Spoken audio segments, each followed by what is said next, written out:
You are a book.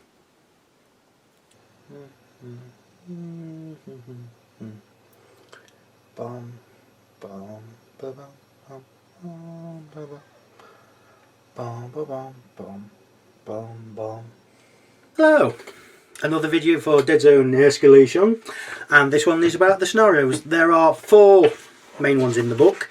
Roll dice, and then whatever you roll is the scenario you play, or just play one.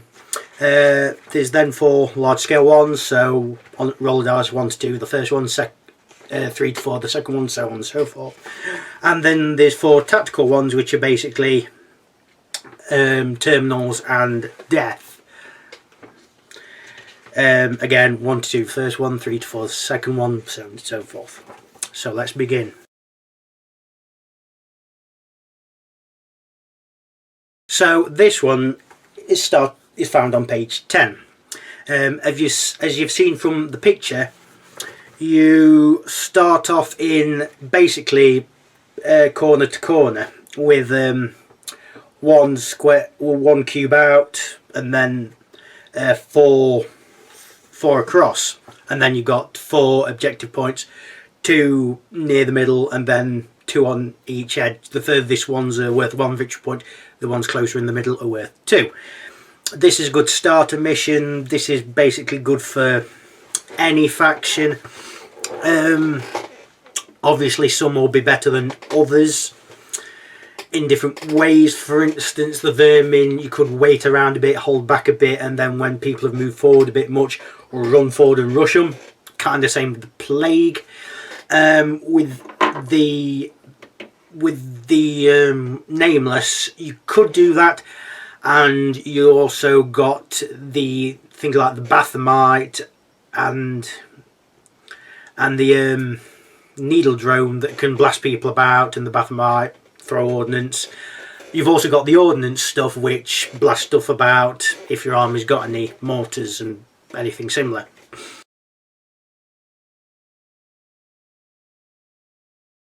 So this one is on page 10. The deployment's kind of like patrol, except you've got an additional 2 cubes out. And this one is basically where you put all of the items down, and then you bring them back to your deployment zone. This can be a really good one for fast armies, or if you've got a lot of really small models, because they can hide and still get the items. For instance, the nameless inkling that can grab items. The Reb Z is also a good example, and some of the marauder goblin snipers, the ones that have taken a sniping pose, not the ones that are jumping up, because they're just, I really don't get their models. Really small models are going to do really well here.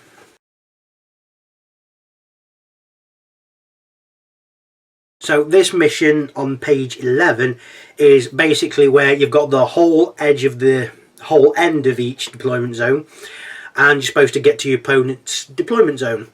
This is I think possibly the worst one, because you still lose if you've got no more models at the end of the round. However, you get the amount of if you get your models off the board, you get that many victory points plus 1.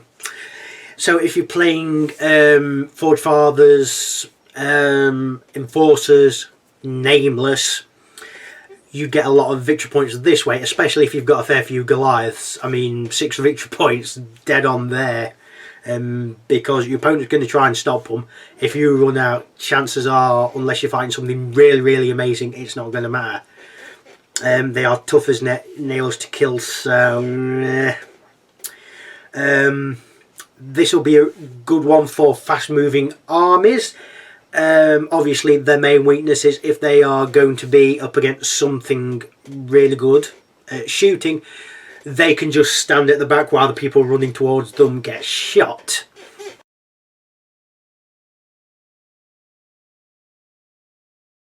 So this one on page 11, again you've got the back deployment zones.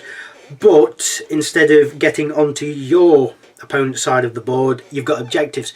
You've got one kind of in the middle that's worth 2, and then 2 near the edges that's worth 1. This is a good one for beginner players. If you want kind of slightly larger games, but more easier deployment, I suppose. Do you want a bit of a challenge how the game works? Go for patrol. If you want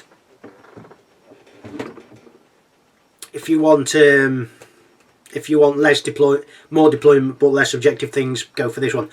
Also, if you find intel counters, like most of them, you get that as well. So yeah, patrol and search and destroy kind of similar, but different deployment zones and different amount of objective points.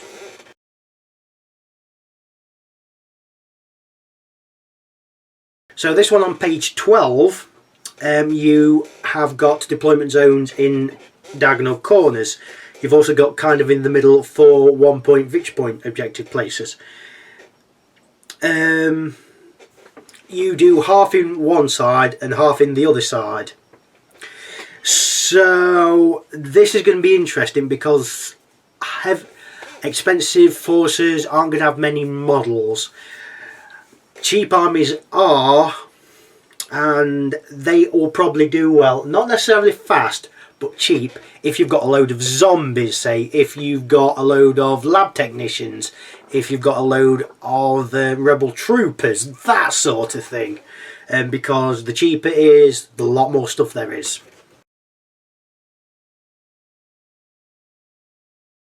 So this one on page 12, you've basically got 4 on the edge in the middle and then 2 out for deployment.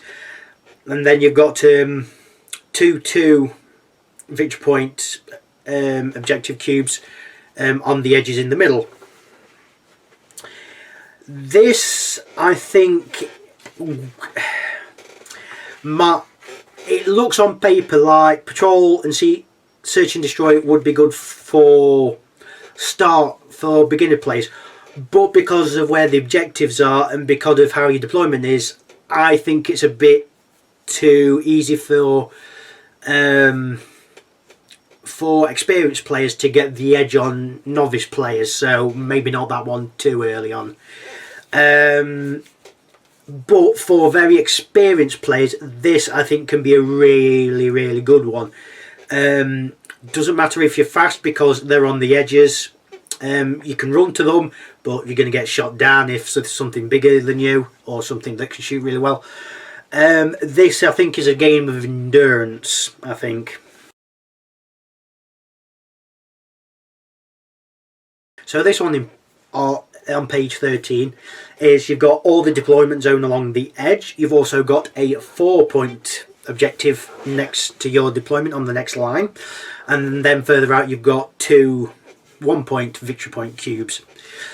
The 4-point one nearest to your deployment you can't capture, only your opponent can. This is kind of like Breakthrough, except you're not only going after the cheapo objectives, you're going after the expensive one, but you're going to have to risk going towards your opponent's deployment zone.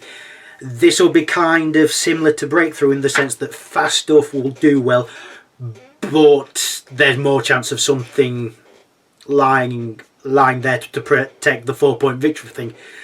Because Breakthrough, yes, there's going to be some perhaps waiting at the back, but because of your speed, I don't think that'll matter too much. But for this, even if you're fast, you're going to have to survive it out.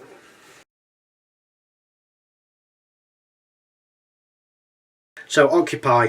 The deployment is like Scour, except 1 cube less either end. And in the middle there's 4 2-point victory cubes. You can have one model on one victory cube and another model on another cube and get 4 victory points that way. You can rack up a lot of victory points by getting them rather than killing, but more so than the others, this is one where you want to do risk reward. Do I run out and get the objectives, or do I hand back and start killing? All of them are like that, but for the main scenarios, this one I think is the biggest one. If you've got stuff that's got mortars, it's kind of obvious where you're going to bombard, and it's much easier for mortars to bombard because you've got a 3 out of 8 chance of hitting stuff, rather than a 1 out of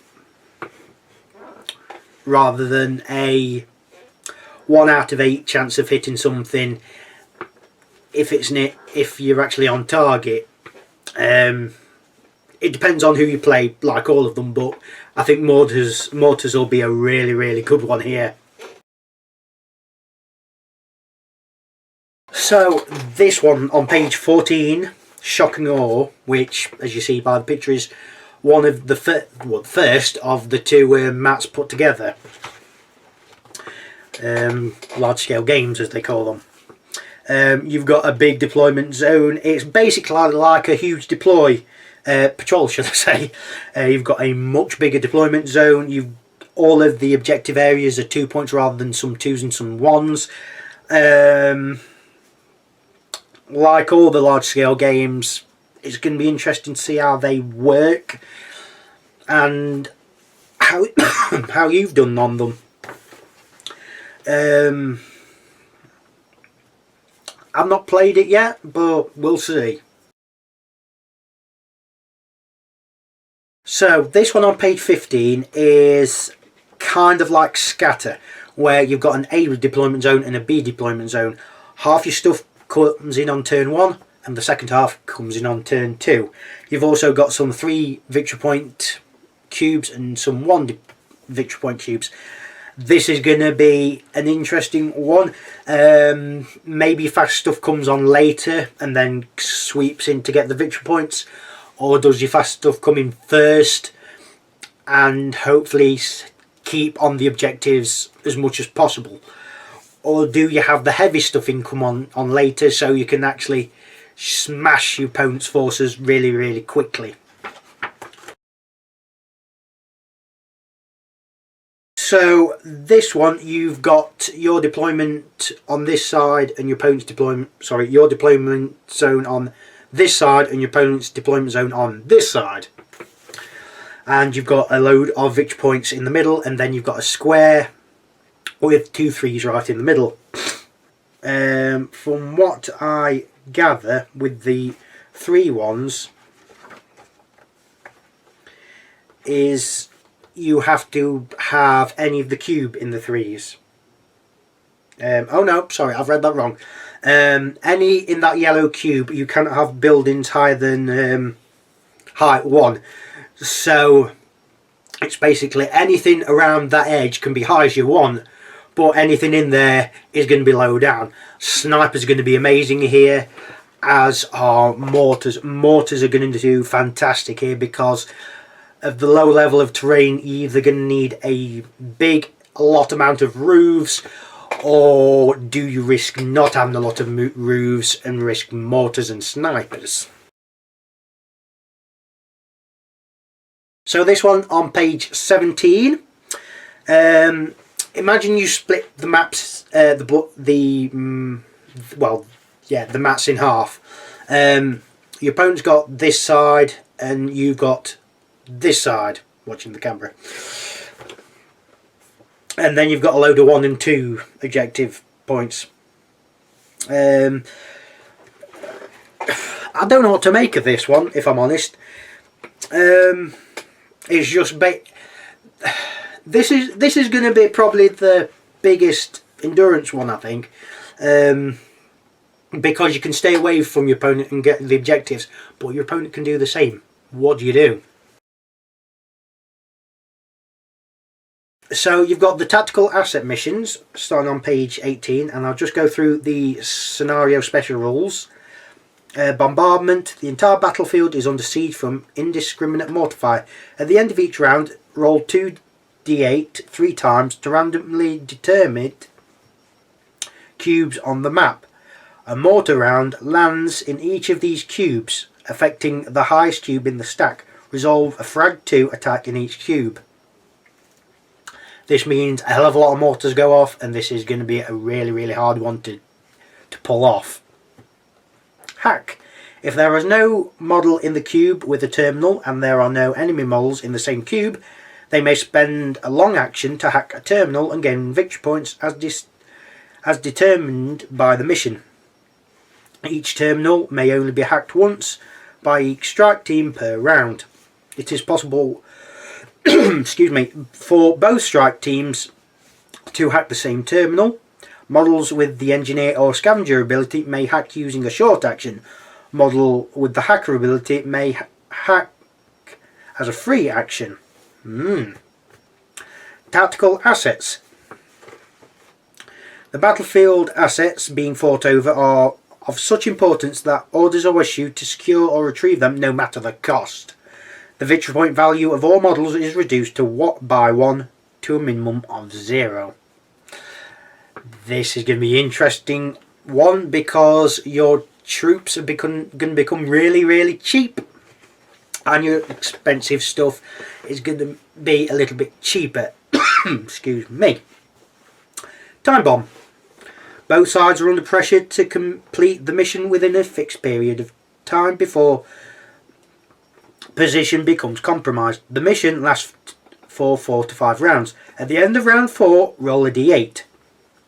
On a 1 to 4, the game ends. On a 5 to 8, the game continues for a single additional round. Once the game ends, add up all the victory points to determine the winner. In the event of a tie, the winner is determined by the number of victory points gained by completing objectives, as opposed to taking enemy models out of action. So yeah, all of them act a bit differently, but let's see what the missions are. So the first one of these missions is on page 19. This one has just got a load of terminals, and it's got the hack and tactical assets special scenario rules, which means your stuff's going to cost less victory points when they die, and you need a load of hacking stuff. Obviously you get victory points for killing, you get stuff for discovering intel, and each terminal hacked is worth 2 victory points. This is one where you need specialists with the hacker ability. Engineers are good, obviously, but hackers get the hackers a free action.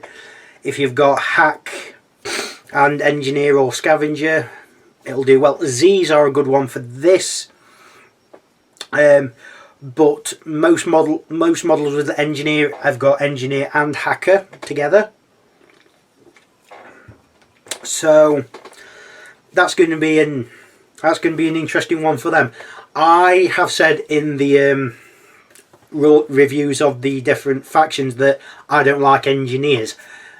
This might make me eat my words, so put in the comments below whether engineers are good.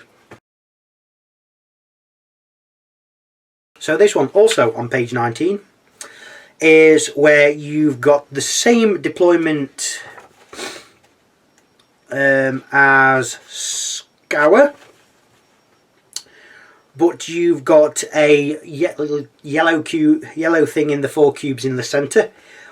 You need it to be really high up because it's kind of like a transmission tower. You've got bombardment and time bomb scenario special rules. It's also got its own, which is transmit. It's an action and it's long action. A model excuse me. The model sends valuable data off-world to be analysed by their strategist back at HQ. The player gains 1 transmission counter each time a model transmits. If the model has an engineer and or hacker ability, the player gains 1 additional transmission counter. Models with the beast or vehicle abilities cannot take this action.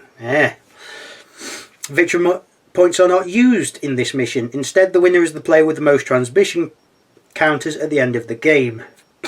This one, this one, I think this one will be amazing for engineers. Probably your specialist will be filled with engineers and or hackers. But hey, most specialists that can have the special weapons like missile launchers, flamethrowers, grenade launchers and the like do have hacker. This one is arms race. Your deployment is along the edge and you've got 4 weapon racks or something like that in the cube. The scenario special rules is time bomb. You get victory points for killing enemies, get discovering intel, but you get 2 victory points rather than 1 for doing that.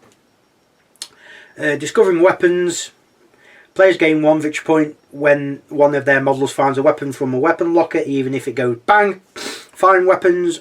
Players gain 1 victory point from their strike team. Uses a discovered weapon in a shoot action. So, do you have to kill? I think not, but so it says how the weapon lockers work in this instance. A model in the same cube as a weapons locker may take a long action to search it. Roll a d8 on the table opposite to see what they find. Excuse me. I've got a bit of a nasty cough. This weapon counts as a carried item and may be fired while it is being carried. Each of the weapon locker contains 4 useful weapons. Any 1 to 7 result. Once these are found, the locker contains nothing else of interest. So basically, you or someone else, or your opponent, can search it each one 4 times and then they're gone. So, on a roll of 1 to 2, right cannon, range 4, suppression, knockback, 1 use. That's going to be really good if you've got a big close combat army. 3 to 4, gamma gun. Range 3, AP 1, toxic 1, it burns, 1 use. That's ridiculous. You can set people on fire and it's a bit toxic.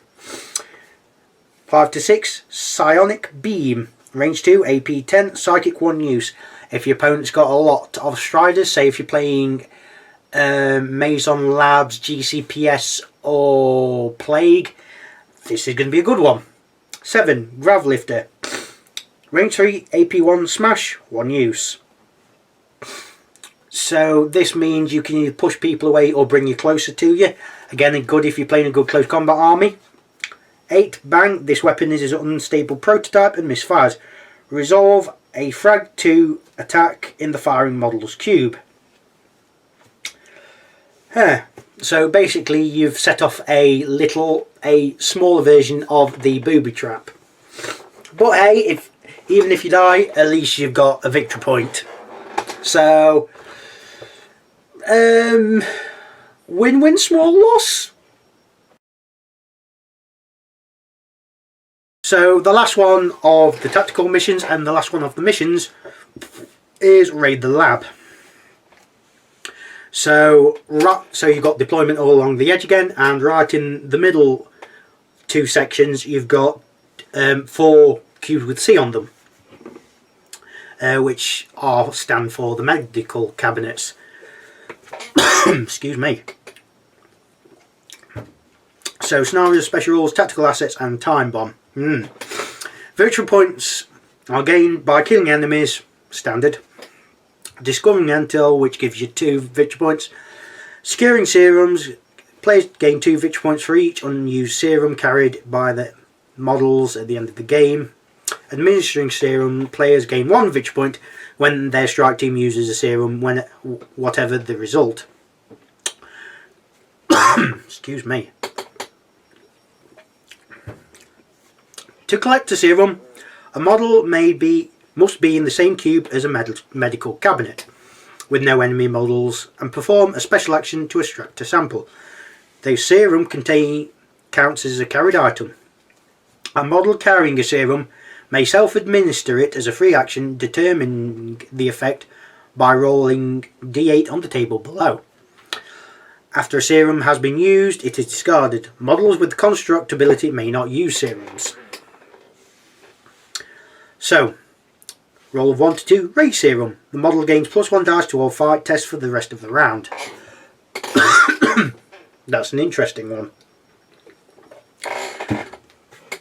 I mean, even if you're not playing the close combat army, it's good for other forces. For instance, Forge Fathers, most of them are fighting on 5s, only things like Brockers are on 4s. This will mean they're fighting on 4s, so if your opponent's going to clash into them, they've got a lot more chance of doing damage back. 3 to 4 Focus Serum. The model gains +1 dice to all shoot tests for the rest of the round. So this is going to be good for some leaders, for some specialist models. For instance, if you're a sniper, the Goblin Sniper can then shoot on 4s. The Reb Lead Commander can shoot on 2s. The Forge Father Forge Guard Huskarl can shoot on 2s. And with a Hailstorm Cannon, that is going to be ridiculously powerful. 5 to 6 Nanobot Serum. The model gains +1 dice to all survive tests for the rest of the round. Forge Fathers are going to love this. Enforcers are going to love this. Marauders are going to love this. Everyone else, it's going to be good for everyone, but they're the main ones that's really going to love it. 7 Reflex Serum. The model adds +1/+1 to its move stat for the rest of the round. Good for Vermin, some Nameless, and some Plague. Especially the Stage 1A. Moving 2s, that's not nice. And the Aberration, moving on 2 and 3, and the Night Terrors moving 3 and 4. Whoa, wow. 8 Poison. The model takes a wound with no survive roll being made, which 1 out of 8 chance of taking a wound. That's not too bad. If you use it on a model that's got medic, that's not really going to be much of an issue. If you've got some medics, which on this one you might have, it's going to be an interesting thing. This one I think won't work so well with Asterians unless they take a load of Kalishi, because they can't use the serums, but they can hold on to them to just gain victory points. And let's face it, their survives aren't terrible and their shoot is really good. I mean, a Cypher, it's a shame a Cypher can't use the Focus Serum, otherwise shooting on 2s. So that's it for the scenarios. There's a good mix actually. All of them have different ways to play. It's not just go stuff, get objectives, kill. You've got maybe take objectives, maybe kill stuff, maybe do a bit of both, or maybe go to the deployment zone, or maybe put 2 maps together and have a big brawl out. This is probably the last video for Deadzone for a bit. Moving on to other videos for other stuff, but thank you all for watching. Goodbye. Bye now.